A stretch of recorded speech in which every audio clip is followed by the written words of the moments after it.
Welcome back, and if this is your first time watching, my name's Brandon, and I sell men's clothing on eBay.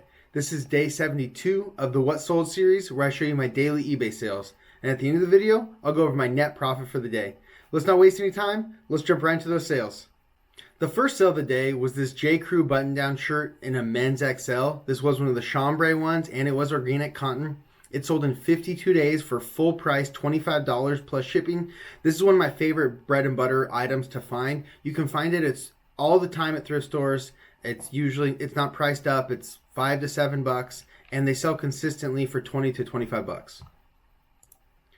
So number two was a Lacoste polo shirt in a men's 8 that is one of the bigger sizes. And this one was a little bit unique because it had the gray alligator. This sold in 71 days for a best offer of $12 plus shipping, and it did have a little flaw on it. So number three was a Gap denim shirt in a men's XL. It was a snap button, and it sold in 3 days for a best offer of $18 plus shipping. You can sell Gap for a profit, but you need to be looking for the right items. Denim shirts in most brands are probably going to do better than most other regular items. So number four was a Rain Spooner Hawaiian shirt in a men's large. This one took over a year to sell, and it sold for a best offer of $20 plus shipping. Sale number five was a Duluth Trading Co. shirt. This was like a lightweight, like fishing type shirt, and it was in a men's medium, so that's not a great size for Duluth Trading Co. stuff. Usually for the Duluth stuff, you want bigger sizes, but this one sold in 4 months for the full sale price of $15 plus shipping. Sale number six was a Dixon flannel in a men's 2XL. This one was called The Count, and it was new with tags. It took 35 days to sell, and it sold for a best offer of $70 plus shipping.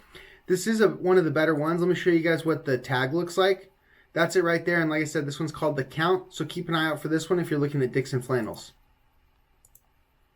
Sale number seven was a Rain Spooner Mele Kalikimaka Maka Hawaiian shirt. This one was from 2003. It took 8 months to sell, and it sold for a best offer of $27 plus shipping.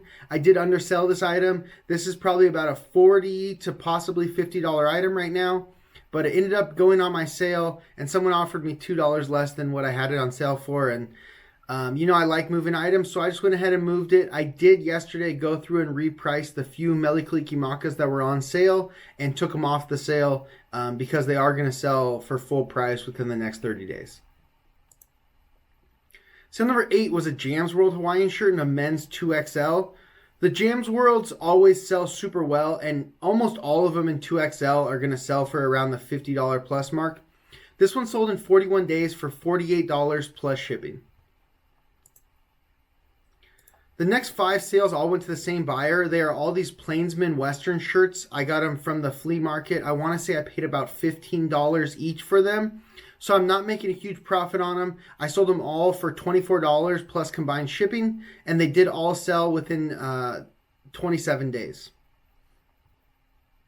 So here's the second one, the third one, the fourth one, and the fifth one. And like I said, those all went to the same buyer. So I was happy to give them a little bit better deal just to move all of them at once. Sale number 14 was a Ruka button-up shirt in a men's medium. This one was new with tags. It took 24 days to sell, and it sold for full price $25 plus shipping.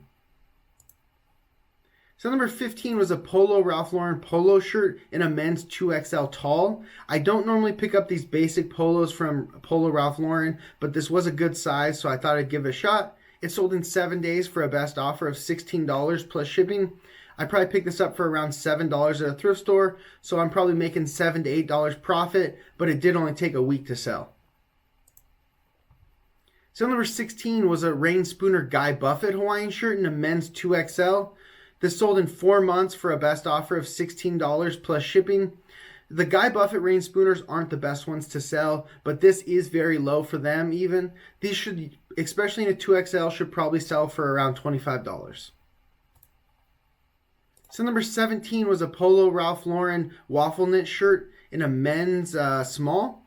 This took about a year and a half to sell, and it sold for the full sale price of $13 plus shipping. So number 18 was a Buckle Black Henley shirt in a men's large. This took 1 day to sell, and it sold for full price $20 plus shipping. And that was with a little bit of peeling on the arms. So this is just a great item to look for from Buckle. Sale number 19 was a Rain Spooner Hawaiian shirt in a men's XL. This one took over a year to sell and it sold for a best offer of $14 plus shipping. Even these more basic Rain Spooners shouldn't really be selling for under $20, but it was on the sale. And I like to move items, especially over a year old. So I think if I had the title maybe a little bit better or a little bit better keywords, it wouldn't have fallen through the cracks and it would have sold quicker and for at least over 20 bucks. Sale number 20 in the final sale of the day was another one of these Plainsman Western shirts. They were in a men's large tall, so a good size. They were all new with tags. This one took 7 days to sell and it sold for a best offer of $25 plus shipping. That's it for the sales. Let's jump into those numbers.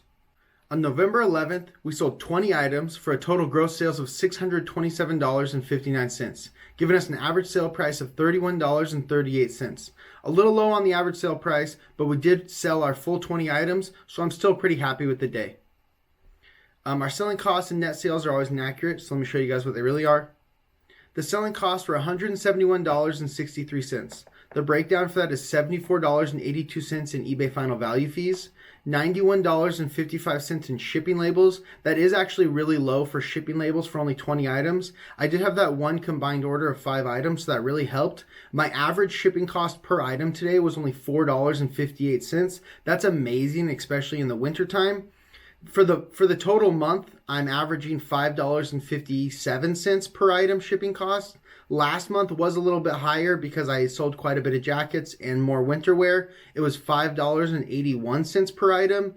And for the whole year, my average has been $5.38 per item shipping label. So that is something to keep in mind when you're deciding what you want to sell or how much you're going to sell items for, how much you're going to charge for shipping. Those are just things that you want to keep in the back of your mind. That's why I do like selling a lot of shirts, a lot of button-up shirts. They usually ship for $5 to $6.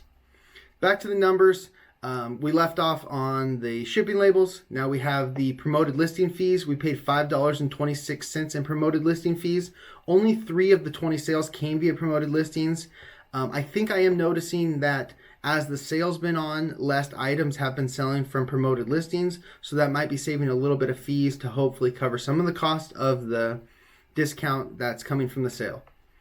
But if we take away the selling costs and the tax and fees collected by eBay away from the gross sales amount, that'll give us our net sales of $420.50. We still need to take away our cost of goods. We're currently using an average cost of goods of $11.73 per item. So for 20 items, that gives us a total cost of goods for the day of $234.60. If we take that away from our net sales, that'll give us our net profit for the day of $185.90. So for 20 items, that is a little bit low. That's because our average sale price was a little bit lower, but that is part in due from the sale, taking some offers. But I'm happy to move some of that older inventory, still make a decent profit, still keep a decent average sale price. So overall, I'm still really happy with this day. That's all I have for you guys today. Thank you so much for watching. I'll see you tomorrow for day 73 of the What Sold series. Peace.